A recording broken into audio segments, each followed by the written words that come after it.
Are you ready to learn to live a life that is overflowing with victory and empowerment?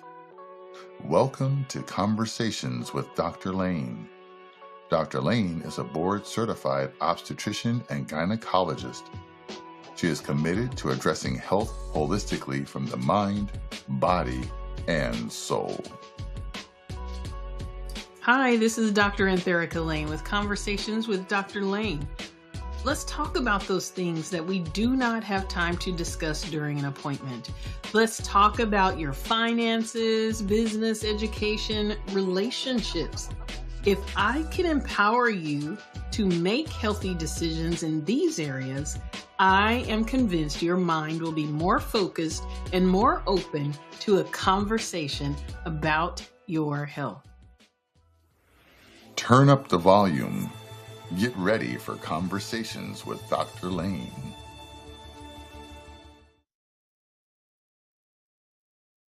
Hello, this is Dr. Antherica Lane with Conversations with Dr. Lane.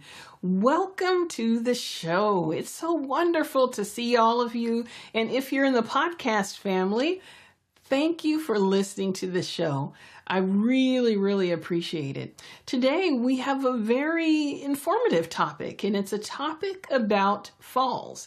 Did you know that each year, according to the CDC, 3 million older individuals are seen in the emergency room as the result of falls? And today, we have an expert. We have Dr. Clyde Henderson. Dr. Henderson is a board-certified orthopedic surgeon. He is a product of Cincinnati Public Schools and a proud graduate of Walnut Hills High School. He holds an undergraduate degree in materials science engineering from Northwestern University. His medical education was received at the University of Cincinnati College of Medicine. Being mechanically inclined and fascinated with the workings of the human body's musculoskeletal system, Dr. Henderson pursued specialized training in orthopedic surgery at the University of Cincinnati Medical Center. This was followed by service in the United States Army Medical Corps before returning to his boyhood home of Cincinnati and entering into the private practice of orthopedic surgery. After over 3 decades of service to his patients, Dr. Henderson retired from the active practice of orthopedic surgery in 2018. Since that time, he has busied himself as founder of an orthopedic consulting firm. He is actively involved in community service, and he loves to travel. Welcome to the show, Dr. Clyde Henderson.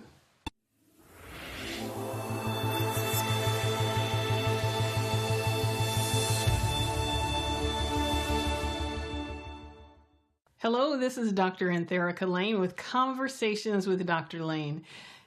As I think about us moving into the winter season, I often think about how easy it is to fall. So this is a good time to talk about falls. And we have a wonderful guest with us. We have Dr. Clyde Henderson. Dr. Clyde Henderson is, I'd say, a semi-retired orthopedic surgeon. Let's bring him on. Hi, Dr. Henderson. How are you today? I'm great, Dr. Lane. How are you? Good. Would you agree that you are a semi-retired orthopedic surgeon? Totally. The days are still quite busy. I just don't see patients anymore, but I'm still quite involved with a variety of different health-related activities. Well, absolutely wonderful. I'm so glad that you have joined us today. When I started looking at a lot of the statistics that are even published by the CDC, I was really surprised about falls and how much of a public health concern this can be. And I'm sure as an orthopedic surgeon, you probably addressed many concerns related to falls. Oh, absolutely. And that people falling, particularly the elderly people falling, was one of our principal reasons why we would take care of folks. And hip fractures occurred quite often, as well as fractures of the wrist and the upper arm and spine and pelvis and ankles as well. And being inside during the winter time, curiously, that a lot of falls occur inside the house. Older people are generally pretty smart, and they don't like to go out when it's snowing, so they hurt themselves at home though. But they do venture out sometimes. They get broken bones from falling outside. Wow, that's a really, really good point. So we'll get to that discussion about how to make your home even a place that's safer for you. So let's just start at the beginning. First of all, let's talk about different ways or types that people can fall. Okay, sure. So first of all, you can have a slip and fall or a trip. Trip over something. You can have a fall while you're trying to do something that might be difficult, like you can be reaching into a cabinet or, um, um, unfortunately or unwisely, I should say, standing on a chair or a box or something like that, trying to reach into a cabinet. You can fall. You can have a what's called a syncopal episode, whereby you lose consciousness and then fall down. And that syncopal episode can come about as a result of a cardiac problem, or some problem with your blood pressure, or problems with your blood sugar. If your blood sugar becomes too low, you can have a syncopal episode or fall down and then end up breaking something when you fall. And of course, you can have a seizure. That's another reason why you can have a fall. Or you can be dizzy, have some dizziness as a result of medications, or just have a problem with your dizziness and balancing can result in your falling as well. And of course, you can be sitting down and slide off a piece of furniture, and that can result in a fall as well. So a lot of different mechanisms of falls, which result in sometimes the same type of result from the standpoint of potentially breaking a bone. That's really interesting how falls can be a sign or even an indication that there is a problem or a concern related to another health condition. I would guess that when someone comes in to as a result of a fall, you have to think about all those things from the very beginning, like why did this fall even happen in the first place? That is very true, and we're taught to think about the ABCs in trauma and falls, which you're making sure the person has an appropriate airway and is breathing properly, and making sure that they have a proper cardiac status. And then you figure out why they fell, and try and in the future prevent that from happening. But that helps you to know whether or not they may have some other conditions that you need to be concerned about. Definitely, definitely. So, is there an age? Would you say that there's an age when falls are more dangerous? In the elderly, falls are more dangerous, but if you look at bone physiology, if you will, until about the age of 30, we're actually adding new bone. After age 30, and typically we don't add a lot of new bone, and there's balance between bone being removed and bone being put back. But the bone, just like other parts of the body, it regenerates, and so there's some taking away of the old bone and putting back of the new bone. After the age of 30, that process is about balance. Before 30, you can actually add bone. But after menopause in women, they really lose bone very, very fast. And men lose bone very fast as well, in their 60s and after. So it's not as fast as women, though, because 75% of the fractured hips that we see are in women.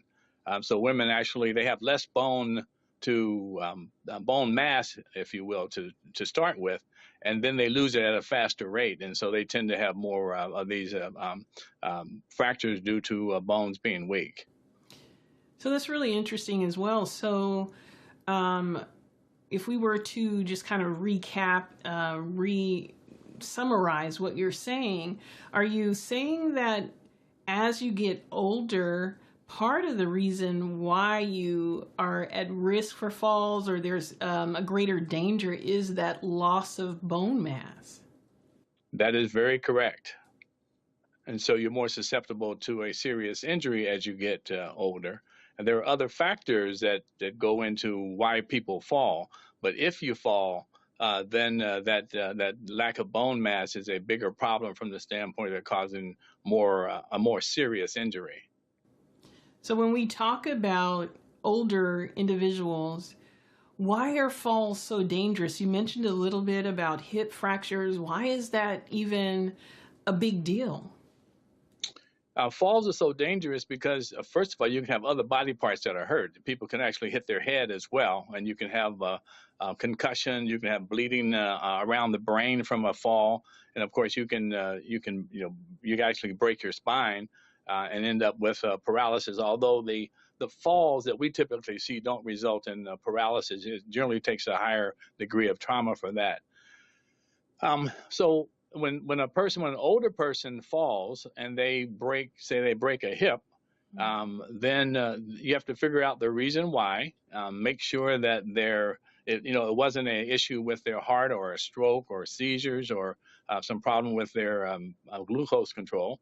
And then most hip fractures, the vast majority of hip fractures, end up having to have surgery. And when an older person has to undergo an operation, there are a lot of potential complications. Those complications can be from the standpoint of having blood clots in the legs after surgery. They can have trouble with their heart and their lungs after surgery and get pneumonia. Sometimes their blood pressure control is more difficult because of blood loss during the operation or actually before the operation from certain types of fractures around the hip. And then there are also the changes in the mental status from the standpoint of being away from their normal environment and being in the hospital, because they generally have to go to the hospital. And most of the time when a elderly person falls, they're not able to go back home. They end up having to go into a strange environment like a nursing home or extended care facility for a while until they get their muscle strength built back up. And if they have some mental status changes until that problem resolves. Unfortunately, when elderly folks break their hips, that can be a problem that leads to them dying. And the mortality rate in a year is about 60% when you get an older person with a hip fracture. So it's really potentially a very dangerous problem for them. So if someone had an older family member and they said, you know what, I fell today, I'm starting to think that these aren't just simple things to say or to brush off anymore when an older person has a fall. We really need to pay attention to that and even think about, okay, maybe my family member should go to the doctor and be evaluated. Certainly, that is the case. Most of the time, when you have a hip fracture, of course, you're not gonna be able to walk on it, and it's gonna be painful to move. And with that sort of pain, you're gonna take them to the doctor. If they could have hit their head as well. If they hit their head, they need to be evaluated because sometimes the signs of a serious internal head injury won't show up initially, and it takes an experienced physician in order to evaluate that person to make sure they haven't had some serious trauma inside of around their brain. And you can, of course, have other fractures other than the hip. You can have ankle, arm, wrist. Those sort of fractures are also very common, or even spine fractures, which don't result in paralysis, but you can have ongoing and continuing back pain. So typically, when you have an older person that falls, then they need to be evaluated. Definitely, definitely. So, is there a way that we can begin to recognize if we're at greater risk for fall? Is there something about whether it's our lifestyle or maybe our homes, or, is there anything that you can think of that might help someone say, you know what, I'm at greater risk for fall and I need to make some changes? Well, that's a very good question, and it breaks down into several different categories, which you hinted upon. First of all, because it can be either a physiologic problem, or an environmental problem, or a behavioral problems that can result in falls. So you have to look at all three of those in order to decrease a person's risk of falling, or for them to consider that they may be a risk of falling, and they can make adjustments to their lives in order to lessen those risks. From a medical standpoint, and we touched on these earlier, making sure that you know your medication and know what your medications do. And if you have some side effects from them, you talk with your doctor about them beforehand. If they're making you dizzy or lightheaded, or if you don't feel like you're oriented, if you're having some trouble with your vision, then you need to talk with your doctors about that. Folks need to get eye exams. Older folks particularly need to get eye exams on a yearly basis because as we get older, our vision decreases, and so if your vision is not proper, then you're more prone to having a misstep, can lead to you falling. So that's very important as well. From a behavioral standpoint, making sure that you're not drinking excessively, not smoking, because it can give problems, other problems that. In addition to also, if you've been smoking for a long time, it lessens your bone density as well. So you have to address that sort of problem as well. And from an environmental standpoint, looking at exactly your environment, what your house looks like. Wow, that's really great information. Great information. If you're listening to the show and you just tuned in, we're talking to semi-retired orthopedic surgeon Dr. Clyde Henderson. He's giving us some great pearls of wisdom in regards to falls. So I encourage you to listen to this show, share it, and subscribe to my channel so that you can continue to receive up-to-date information. So let's talk about balance a little bit. I know as individuals get older, their balance is it's just not the same as it was. They can't stop and turn and move as fast as they used to, because once again, that could result in a fall. What are some ways that older individuals particularly can improve their balance? The balance can be improved by, first of all, recognizing that as we get older, like a lot of other things, your ability to have good balance and the ability to make turns is going to be impaired. Your coordination is going to be impaired, and what we call your proprioception, which is your own ability to know where your body parts are. That's impaired as well. Those things make it more difficult for you to get around, and makes you more prone to having an injury. So to improve that balance, once you recognize that, then you have to do things to prevent yourself from getting hurt. And if, for instance, your balance is impaired to the point where when you first stand up, you're unbalanced and you try to take a step and you feel like you're going to fall, you may need to use a cane. You may need to use something to help you to get around. If you're trying to improve your balance, then you do exercises which will actually help your balance. So things like standing on, going from your heels to your toes and standing in place. You can even walk on your toes, but of course you want to be in a situation where you can hold on to something, you don't hurt yourself. There are certain exercises that you can do if you have access to. They're on television now. You can get in front of your TV and look at some balance exercises. There are some things like Tai Chi, which is good for balance and coordination. These also help with your muscle weakness, with muscle strength, to prevent you from getting weak, because that makes you more prone to falling as well. So being aware that your body changes as you get older, and being in an exercise program that keeps you not just sitting down all the time is very, very important. Getting the exercise, you should be getting even walking. Walking is good for you as well. You should be walking about 150, doing some exercise for about 150 minutes a week. So it sounds like a lot when you list it like that, but it's only, it's like 20 minutes a day, a little bit over 20 minutes a day. And then that can make a big difference as far as your balance and your coordination and your muscle strength. And also, those things will help to lessen lessen the incidence of your falling. Wow, those are some great tips.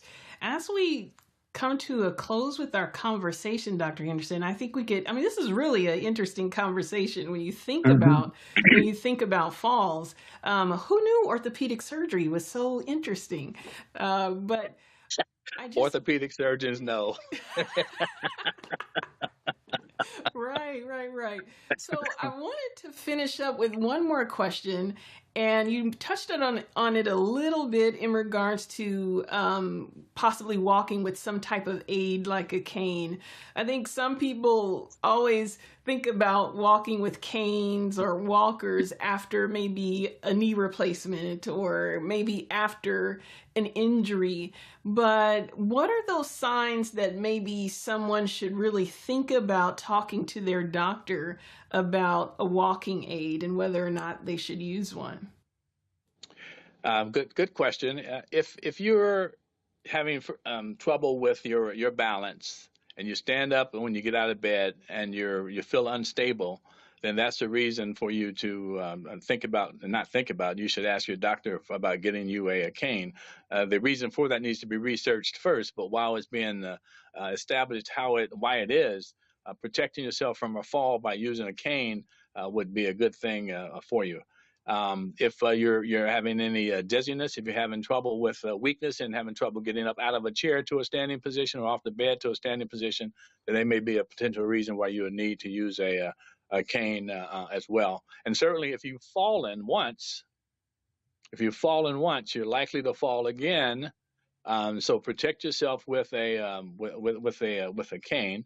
And if you have any medical conditions, of course, like you've had a stroke or a heart attack, and your doctor feels like you need to use a cane, don't be afraid to do so. It's better to keep yourself mobile. And if a cane is what's necessary to do that, then that's a beautiful thing, and you should do that, and so that you can have the best chance of not hurting yourself again, and allow you an opportunity to get back to your previous status. Yeah, those are excellent tips. I like how you said if you've fallen once, you're likely to fall again. And so I think that if that is one thing that's tweetable, that is something that's tweetable from this conversation tonight, that if you fall once, you're likely to fall again. And you also said that mobility is important. So if using a cane will allow you to remain mobile, I think that is something that you really strongly should consider. Wow. Thank you, Dr. Henderson, for all of these wonderful tips. I really appreciate it. I know our audience appreciates it. I just want to say that we've just provided you today with some information. Hopefully, this is information that you can use to spark dialogue or conversation with your doctor. Isn't that right, Dr. Henderson? Absolutely. And I just want to add one more thing, Sure. Just one other tweetable piece of advice, if you will. Okay. As orthopedic surgeons, we say that home safety is bone safety. Ooh, that's a good one. And what that means is making sure that your home is safe. And there are a lot of things you can do in every room in your house to make it safer for you to get around, and that will lessen your chance of getting an injury. And there are resources on the internet. You can go to the American Academy of Orthopedic Surgeons website, and there's a patient education portal on there that talks about making your home safe from falls. Just to remember that home safety is bone safety. Home safety is bone safety. That seems like that should be on a T-shirt or something. So it actually is. Oh, is it? Well, good. Great minds think alike. For sure. Well, thank you so much, Dr. Henderson, for joining Conversations with Dr. Lane. We hope to see you back. We enjoyed the conversation. Well, thank you very much. I appreciate it. Thanks for inviting me. All right.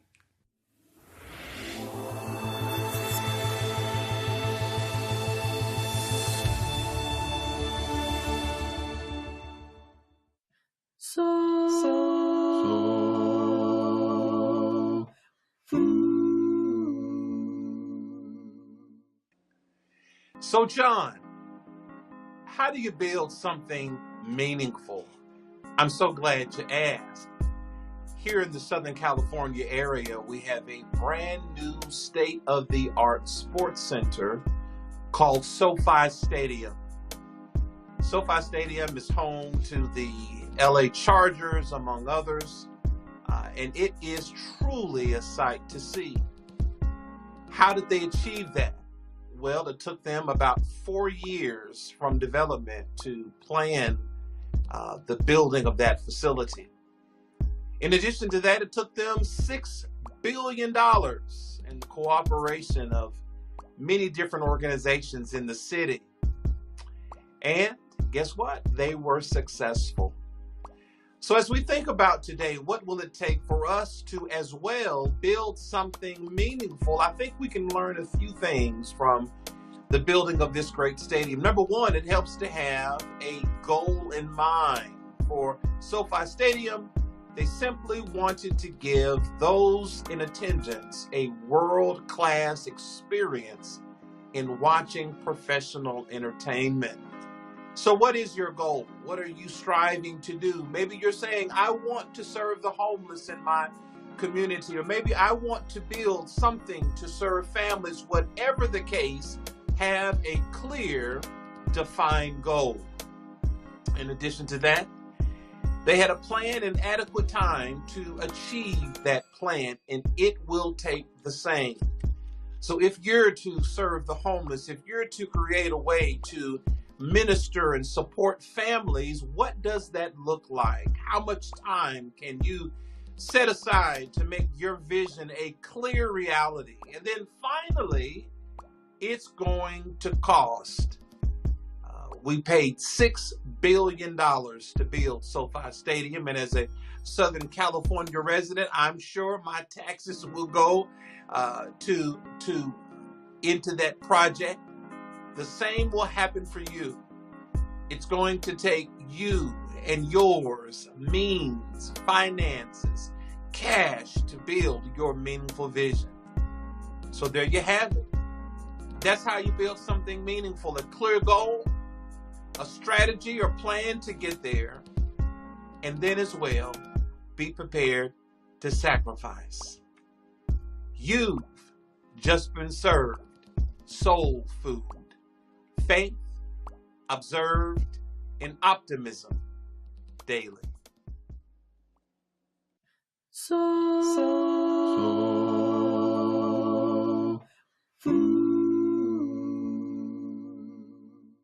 Do you have a business or event that you would like to promote? You can advertise during the Conversations with Dr. Lane online show and podcast. Do you need a digital graphic or a voiceover? We've got you covered.